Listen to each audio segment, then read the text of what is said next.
More than a dozen of the most conservative Republicans in the Ohio House have signed onto a bill that would make changes in state laws regarding required voter ID, early voting, and voting by mail, all to increase security in the system. Its sponsors say while Ohio is the gold standard when it comes to election systems, there are improvements to be made in cybersecurity and other protections. But the 256-page bill includes other provisions that have raised concerns. This week, I sat down with one of its sponsors, Representative Bernie Willis. Let's talk about House Bill 472. You and your joint sponsor, Representative Bob Peterson, have said it's about cybersecurity concerns. Now, we've heard for years that voting machines are not connected to the internet. So what are the cybersecurity concerns that you're trying to address? Cybersecurity is such a deep topic that we have not addressed appropriately, I think even from the first institution of these machines, close to 20 years ago. And one of the things we have to start understanding is just how deeply the cyber actors, the threat actors that we have in the world, have moved toward everything that includes going all the way back to the original chipset build. So when the individual components of something are being built, there's a possibility there, if you are not in control of your supply chain, that someone could put malicious code in an individual chipset that goes into the build of other larger components. And what you end up with eventually is a backdoor that's open to that threat actor to be able to come in and do those things. And we have not instituted the proper checks and balances, the risk management framework, and the method that you would do things that we consider to be critical infrastructure and protect them properly at this level. And it's one of those things that we are just realizing.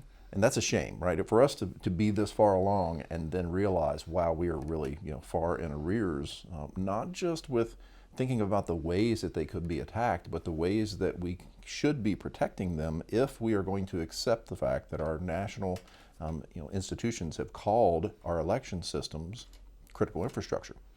For me and my background, coming from the military side, I understand the ways that we have to protect that, having built out high-level security places and understand the very simplest rules and these are things that I just learned within the last 5 years, that you can't buy any normal component like a monitor on your wall for something that's critical infrastructure or for classified processing, because any chipset that's in there can be accessed if it's available.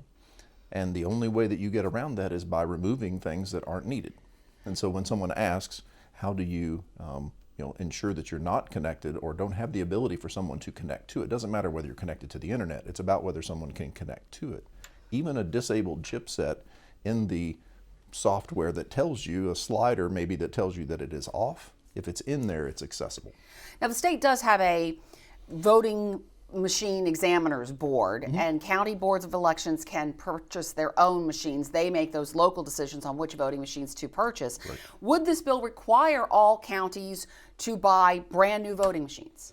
No, not necessarily. So the way the law is stated now, it says that we will have those systems certified to the most recent standards. And one of our issues right now is the fact that we just certified new standards from the standards that currently were in place from 2005.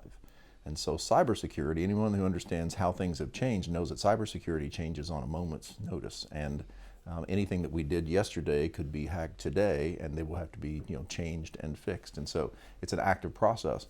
And so as these the standards have changed, we have now gotten to the point where, especially even in this election year, we've now certified voting systems that are going to be available and still purchasable on a 2005 standard, when a brand new standard that's effective 2023 is the actual level that we need to be at. The County Commissioners Association of Ohio has voted to oppose this bill because of cost, and the president of the Ohio Association of Elections Officials has said it's going to squeeze taxpayers, burden voters, and is an unfunded mandate in search of a problem. What do you say to that?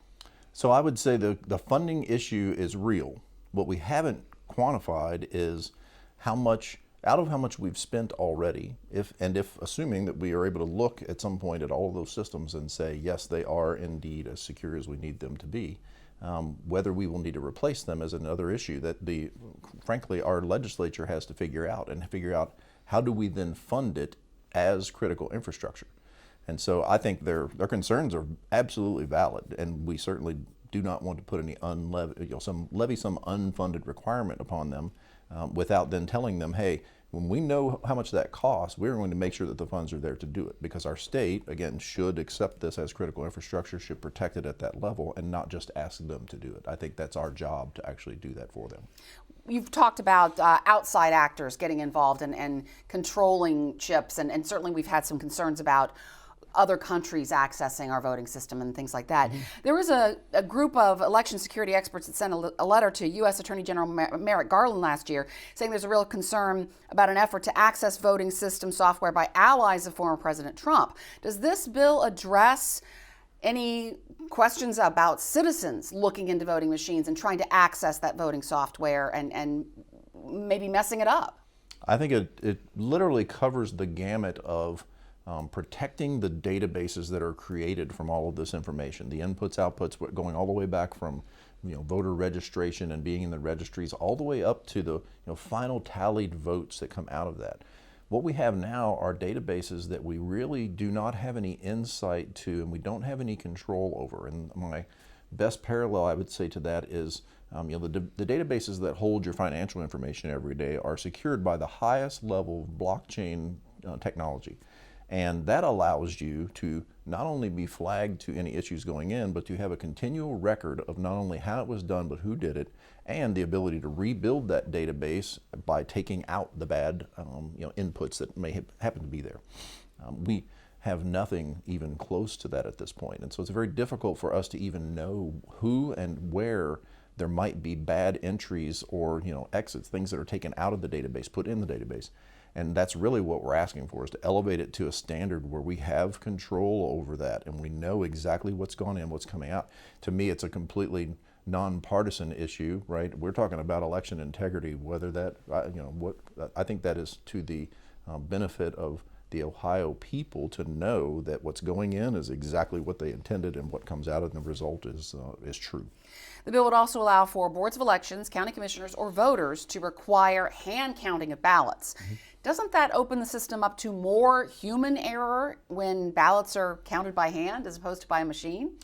No, I think it's a bit of a misnomer that folks are very worried about a county or a board of elections saying, hey, our system is potentially corrupt and we have to do something different. One of the big misinformation campaigns I think going on right now is that we're just trying to get back to hand counting, and that's just not true. I think what it is self-determination by those either boards of elections or the county commissioners or the electorate in that county to say that we're not sure, right? We may have had some strange activity that happens around one of the vendors that leaves them wondering whether their system is secure, and it should be their option to say, hey, you know what, until we figure this out, we're going to hand count our ballots. And that's something that we did for a really long time. Does it give us other issues to have to deal with now with getting more people and the possibility of having human error? And I just tell people to have two human beings sitting next to me and watch what they're doing versus looking at a machine that I have no insight into what's going on inside of that, I actually trust the humans a little better. So this is not about 2020 election deniers trying to push for hand counting? Not at all. Okay. Not at all. No, this is really about ensuring that those systems are secure and to give, again, in a case where we find out one is potentially not secure, if that county says we want to back out and we want to hand count our ballots, we've already talked to boards of elections that said, yeah, we could do that, and it's actually cheaper to do it that way than to continue to upgrade and build more into these systems. So it gives them the option. I think that self-determination and that home rule makes sense. Another thing the bill does, it would require nearly all voters to have a valid Ohio driver's license with a photo, of course, or a state ID with a photo to register to vote by mail, as well as to register and to vote by mail. Right now, you can vote by mail with just the last 4 digits of your Social Security number. That's a change for people who have been voting by mail for many years. Is that going to be a problem? We don't think it'll be a problem, but again, it may put an additional burden. That's the thing that we're really trying to figure out. If there is an additional burden, we want to ensure that we resource that to figure out, how do we help to ensure that anyone who says, well, the other ability that I might have to get an ID done, let's say remotely, or to have someone come out to my location because I'm homebound or those things, great. As a former military member, I got to vote absentee, and so that's something that we don't want to interrupt. But we are at a point now where we know that there are the potential for people to go and look and say, hey, well, we could, enter ballots as absentee ballots with someone's name on them and not have any ability to determine whether that person actually did that vote. Do you have any evidence that this is happening? Is this a solution in search of a problem? No, but what it does is give confidence to the fact that we actually are giving vote to each person who wants to vote and has voted before or is registered to vote now. And the person who shows up to the polls who has to produce identification and is put through that is not now unduly burdened, and it's the same protection for them as it is for the person who's voting absentee. The person who shows up to vote, there's another provision in here that would allow, actually would require poll workers to look at the photo ID and compare it to the person in front of them to make sure that this is actually the person who's voting. Driver's licenses can last for 8 years. You can change a lot in 8 years through aging and illness and whatever else life throws at you. Is this going to be a potential problem here for the poll worker to have to say this isn't you, or for the voter to say, no, that is me? I think there's enough provision in the law currently that allows someone that has a question about the voter to then put a provisional flag on that vote and just say, hey, because we have a disagreement here, right? And there should always be room for us to disagree, and then go, okay, well, we have a method though by which we can then substantiate the claim that you are who you say you are, understanding that this really doesn't look like you, right? I think that would make sense to a person. But then to say, hey, we're just going to put it in a provisional status so that we can get some additional information to ensure that this is a valid voter. Governor Mike DeWine, when he signed House Bill 458, which was the one that required photo ID for voters and limited counties to one ballot drop box and all the other things that it did, he said when he signed that bill or afterwards that he didn't want to sign another election bill. So how do you convince him that this is needed when we keep hearing that Ohio is the gold standard for elections, that Ohio's elections are very secure? How do you convince him that this is needed? Well, I would say that, as a freshman representative, I learned early on that we are working on the revised code all the time. And so there's going to be constant revisions to everything. I mean, it would be very nice if we could come up with a bill every year that just satisfies each portion of our law, but it's just not feasible. And so, especially in the case where we've, now found that the systems are, potentially open to some kind of cyber actor, inside those systems doing something to that. We don't want at this point to then say, well, we couldn't do anything. And then the Ohio voters are looking at us going, but now something has happened and you did nothing to, defend against those things or, prevent up front. And this would make some changes during a big election year. We've got presidential, U.S. Senate, the entire House, a third of the Senate, the members of Congress. There are a lot of potential votes coming up here. Mm-hmm. Is this the time to make big changes to Ohio's voting system when you're going to have a lot of voters this fall? I think both myself and Representative Peterson, and on the other side, there's the companion bill in the Senate now. I think Senator Brenner, Senator Gavarone both understand that this is a very big ask ahead of a larger election, and that there are a lot of things that we have in this bill that would not be implementable in the time that we have between now and then. And so what we're looking at now is, well, what are the pieces that we can move, not only just in policy to help ensure that the system works a little better, but we want to make sure that the message is that we're not going to then just wait, right? This could be something that even if it's settled and satisfied before the end of this GA and law, it wouldn't even come into effect until after the election is done. But it gets us postured to then move from being a gold standard. And I ask people, well, if it's gold, then what carat are we talking, right? What we're looking for is the platinum standard. We're looking to be the national leader in election systems and lay that out for the most secure possibilities for everyone else to follow. So changes could be coming in terms of when these things might take effect or things that might be dropped out. Sure. By the way, 12 Ohio counties use equipment from Dominion Voting Systems, which secured a $787 million settlement with Fox News in a lawsuit that claimed the network defamed the company with lies and conspiracy theories about their voting machines.